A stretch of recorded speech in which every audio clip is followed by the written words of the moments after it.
કડકડતી ઠંડીમાં સેવાની હૂંફ। જી હા, વડતાલ ધામના સંતો અને સેવકોએ મોડી રાત્રે ધાબળા ઓઢાડી હૂંફાળું કાર્ય કર્યું। શિયાળાની કડકડતી ઠંડીમાં રાત્રિના સમયે ફૂટપાથ પર રાતવાસો કરતા આણંદ, કરમસદ, બાકરોલ, વડોદરા તથા વડોદરાથી અમદાવાદ નેશનલ હાઈવે પર વસતા દરિદ્ર નારાયણોને 12,000થી વધુ ધાબળાઓનું વિતરણ કરવામાં આવ્યું હતું।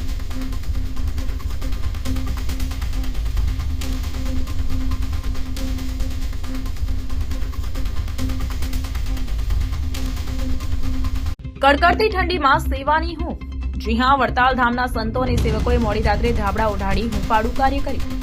શિયાળાની કડકડતી ઠંડીમાં રાત્રિના સમયે ફૂટપાથ પર રાતવાસો કરતા આણંદ, કરમસદ, બાકરોલ, વડોદરા તથા વડોદરાથી અમદાવાદ નેશનલ હાઈવે પર વસતા દરિદ્ર નારાયણોને 12,000થી વધુ ધાબળાઓનું વિતરણ કરવામાં આવ્યું હતું।